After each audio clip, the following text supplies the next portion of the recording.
Welcome to this episode of the Growthcast. You're here joined with Jackson Campbell and Dallas Pruitt for another extended cut episode. Very excited to be here. Dallas, how are you, my man?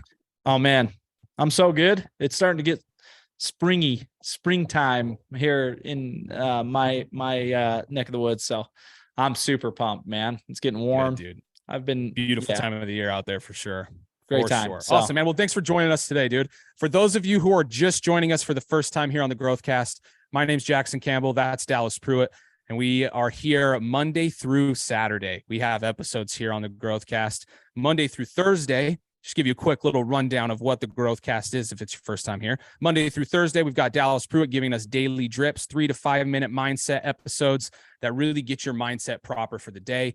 Very, very, very good episodes. Definitely tune in for those. Again, those are Monday through Thursday. On Friday is Aloha Friday episodes with Tyler Devereaux. On those episodes, you'll see a whole array of different types of episodes on the Aloha Fridays. You'll see episodes where I get the opportunity to interview Tyler on a mindset principle or a multifamily principle.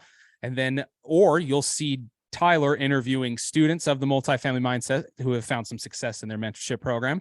And also you'll see Tyler interviewing high level guests. We've had Chris Crone. We've had some other really big names on there as well. Inky Johnson, Charlie Rocket. We've had some really big names that Tyler sits down and interviews on those. Definitely go back and listen to those very powerful episodes as well. And then on Saturday, we've got this episode that you're listening to right now. This is an extended cut episode where I jump on with Dallas Pruitt and we break down the book of the month.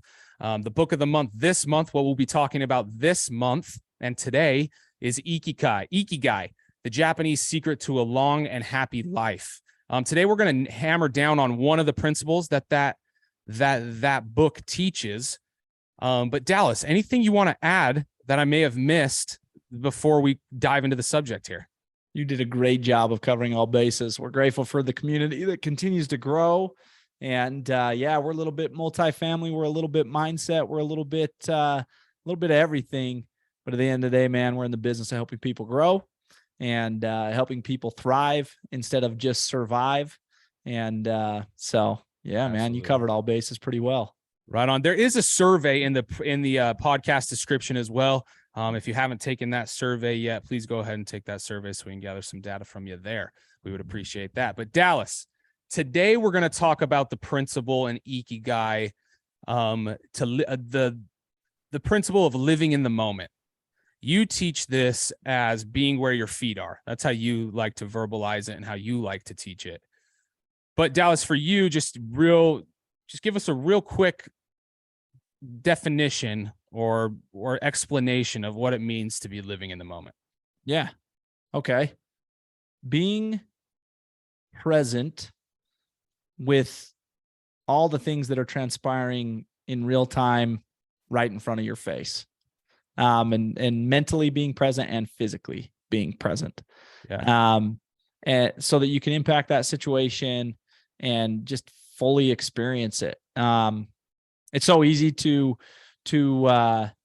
be somewhere else and be everywhere else any more these days. And it's a true struggle that a lot of us face. It's a real problem that, we're literally faced with every single day. And it creates a lot of negative impact in the places that matter most in your life. And it's worth the conversation. It's worth the tactics that we're going to cover today. It's worth the actionables. It's worth our attention. Absolutely 1,000%, because man, distraction is prevalent, and sometimes priorities can even serve as distraction when they're being addressed in the wrong sequence or all at once. Yeah. So yeah, I don't know. No, dude, very good explanation of it for sure. When I think of living in the moment, what living in the moment means to me is just being, like you said, just being present to whatever is happening there in that moment with you, whether that's a conversation with a loved one or a family member, whether that's you're at work and you need to be doing a work project, whether that's you're playing baseball with your son or your child, or you're out on a walk with your dog, whatever it is, be present in that exact moment to enjoy what it is that's happening there, right? When I think of being present too, and like being where your feet are, how you teach it, Dallas, what it does for me, is it helps me hone in on the importance of what actually is happening in reality. I think why this principle is so important for me is because I have a very busy mind. And there's always things that I want to think about. There's always things that I even want to take action on right in the minute that I have the thought about it. But obviously sometimes you can't do that. You have to live in the moment and be where you're at. So what it's done for me, what living in the moment has done for me, is it helps quiet all that other noise so that I can truly be where I'm at that time, to give my full self to whatever that is, whether that's work, whether that's a relationship, whether that's being with your loved one or a child or whatever it is. What being in the moment means to me is quieting all the other noise so you can really give your full, true, present self to whatever that situation is. Yeah. I love that. And I think that's beautiful. And I think something that helps you to bring the beauty of that reality that you just kind of broke down to fruition is planning to be where your feet are, and planning your days out, and then committing to the plan, and following through and being disciplined within the plan. And freedom, discipline is freedom. Yeah. I think, like, not to bring up another book that we've already, broke down this year, but in Extreme Ownership, discipline is freedom. And when you're disciplined in being where your feet are, addressing priorities, addressing things that matter, in a sequential order, however you've drafted that up, you're a lot freer from that anxiety and that stress and those things that can settle in. Because what happens when we're doing everything without a plan, shooting from the hip, right? Trying to address it all as it pops up, that's actually where, like, anxiety and stress and all those things come from, and we wonder why we're stressed and anxious this day and age. We wonder why mental health is such a area of focus and hot topic. Well, man, we got to increase our level of consciousness that like, dude, we are our own problem. Definitely. We are our own problem with that kind of stuff. Before we dive into like solutions or ideas on how to cultivate being more present, I wanted to share some things that I pulled up here. I put some things together, some facts about being in the moment, some scientific data. Do you mind if I share some of these things? Dude, we love data. We love science. Let's go. Let's bust into some numbers. So here we go. There's been multiple reports done on living in the moment and what it can do for a person. So the first thing is it can reduce stress and anxiety. Living in the moment can help reduce the feeling of stress and anxiety, like we've been discussing. A study in the Journal of Happiness Studies found that the people who practice mindfulness meditation report reduced levels of stress and anxiety compared to a control group. So again, there's a little takeaway there. I want to talk about mindfulness meditation here when we talk about cultivating habits to live in the moment. Absolutely. But another study that was done is it increased happiness and life satisfaction. Living in the moment can also contribute to increased happiness and life satisfaction. A study published in the journal Emotion found that people who engage in more present moment awareness report higher levels of happiness and satisfaction. Another one is it improves relationships. Living in the moment can help improve interpersonal relationships and relationships with oneself. Another health journal did a study, and it based on couples therapy was effective in improving relationship satisfaction in that relationship, right? So again, can help you improve your relationships if you live in the moment. There's a whole bunch of these studies done, Dallas, in different situations where if one person can truly be present in that moment and practice being present, that it can benefit your life. Like these studies said, it can reduce stress and anxiety, it can increase happiness and life satisfaction, and it can improve your relationships. Yeah. Powerful stuff, man. Super powerful stuff. Dallas, what are some of those, what do you believe? I know we kind of already covered this, but what are some of those challenges that really come to fruition when you're trying to live in the moment? We talked about distractions, we talked about social media, but what are some of those other challenges of living in the moment? Yeah. So let's go really simple and powerful. Yeah. So noise, literal noise. And I know that sounds stupid, No. but I was with my wife in the bedroom last night. Oh boy. Yes, let me tell you. Let me tell you, and Haley will love that I'm telling you. No, so we're in the bedroom, we're getting ready for bed, and my wife's feeling under the weather. Like she is so sick right now. She had a fever, Man. and a message came through a group me that we're a part of. Her phone was not silenced. She's prepping for bed. She's needing rest. Like it's requisite. She needs rest. And it's like ding. And I saw her turn over and I was like, no, you need connectivity to rest. That's it. You don't need connection to media. You don't need connection to whatever that stimulus was. You don't need that. Like there is no reason for you to turn over. There is nothing important enough right now through that group me message. You know what's on group me. Come on. Right. So what does she do? She's stressed because she knows what's on group me. It's her responsibilities, or important information regarding her kids' functions. Sure. Dude, mom doesn't need that right now. What mama needs is rest. So noise, literal noise can just, and then you talked about mindful meditation. And I just think that silence is really scary for people. And so noise is a weird one. Noise is literally a challenge that I think impedes our progress and our ability to be where our feet are. And so quieting things down, and I think you guys even talked about this last week, quieting things down is but doing that purposefully, right, is a really strategic thing that you can do to get better at being where your feet are. For example, another one, going for a run, exercising. Sounds weird to do that in silence, but I'm here to tell you, like, we're so reliant on stimulus. We have a hard time quieting the noise because we need everything. Like we're literally, our sensations, our senses are lit up at the maximum capacity all the time. More than ever, and not in a natural way, like in a freaking like man-made creation through substance, through electronics, through media, through noises, music, music, all of it. Mm-hmm. You know, you hear about these guys like Aaron Rodgers who are going into a freaking cave, and you know, I'm sure some people are like, oh, that guy's batshit crazy. Sure. No, dude, it's strategic. He's going there on purpose, right? That guy's making a lot of decisions right now that impact his future, impact his family, impact what matters the most to him. Football, his family, his mission in life, right? Mm-hmm. Everything. That's why he goes to a cave.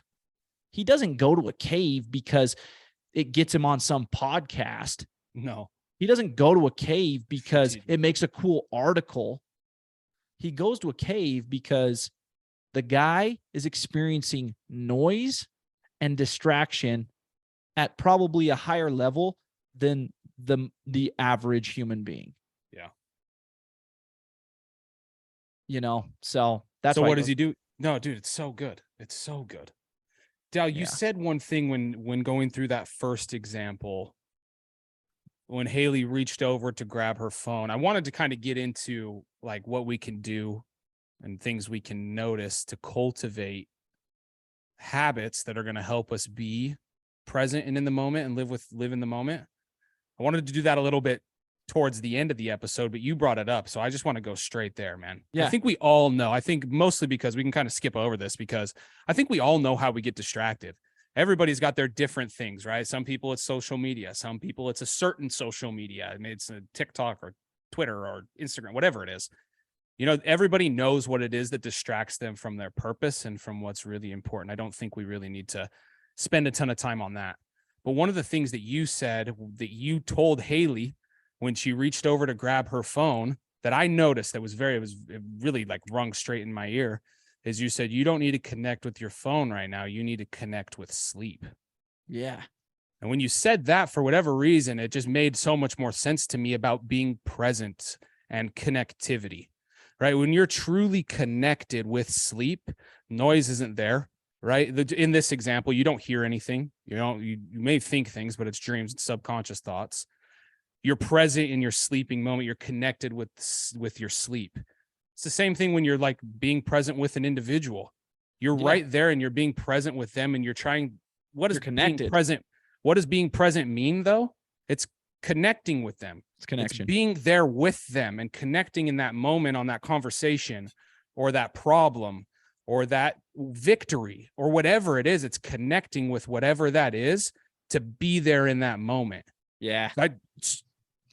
Bro, so, I'm so glad you went there. Honestly, like just realizing that, right? It's like, it's one thing that I just learned just now is realizing that true presence is actually connection to whatever it is that you're doing. And that's a good way to gauge.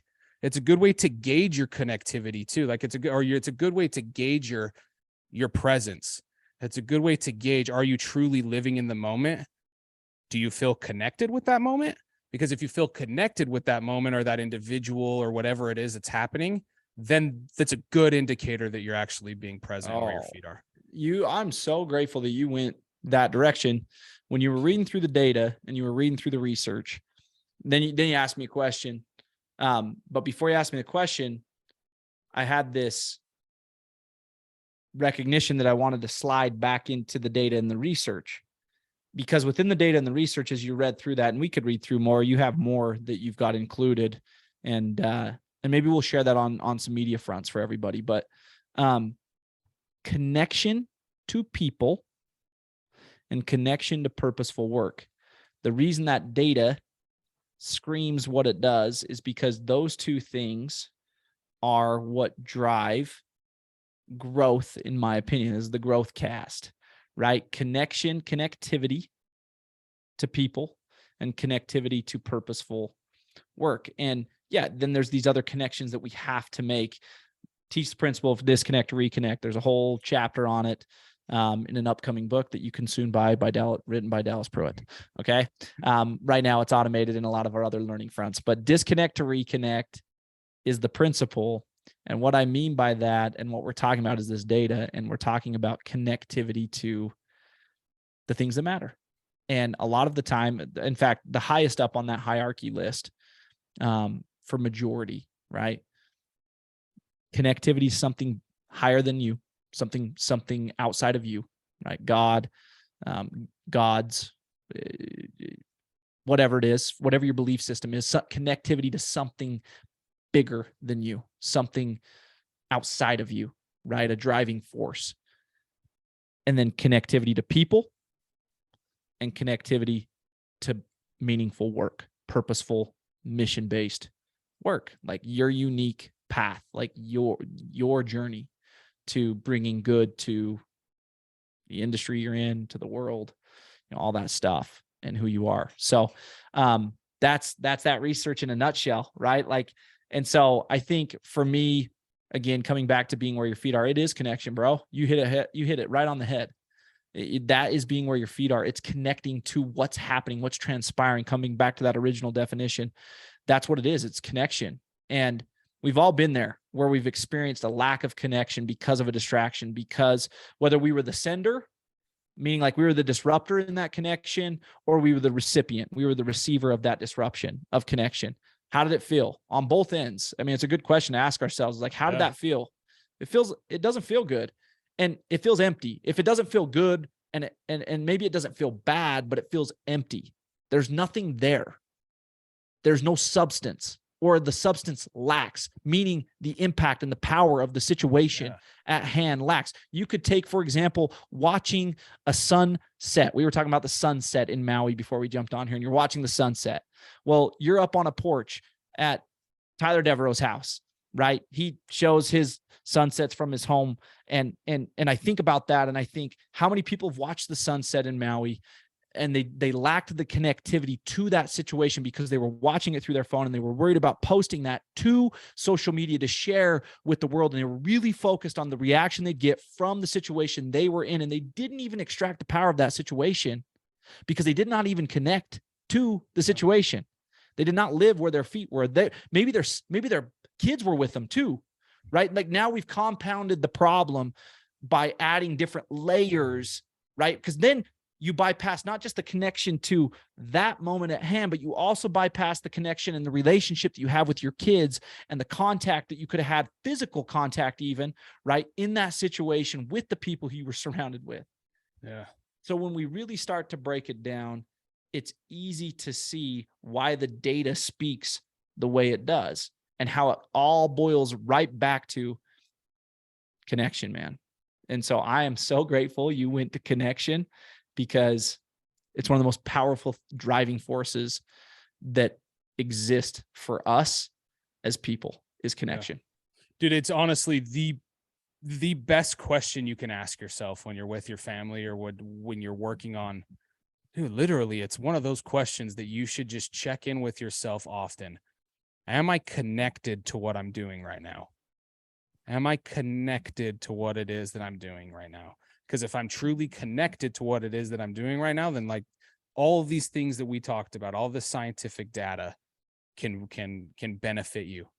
More happiness, less stress, improve your relationships if you're truly connecting.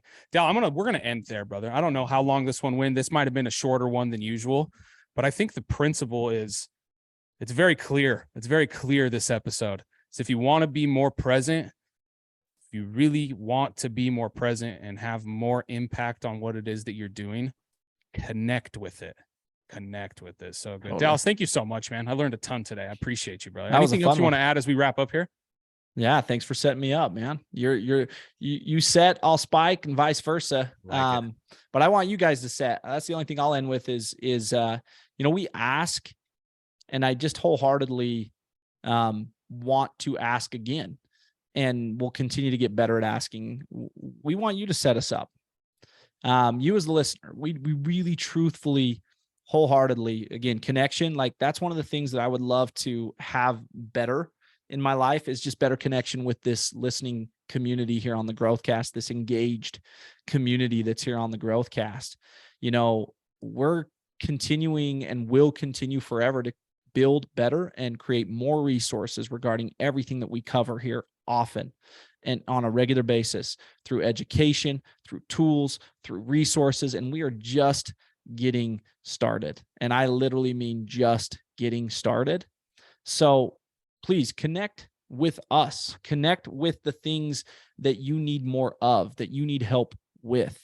Connect on topics that are hot on your mind and necessity. Like, please just connect with us. That's the only thing I would add as we close out here is please just connect with us. We've got that survey, and we'll get better at creating more strategic and purposeful surveys and ways to connect with us.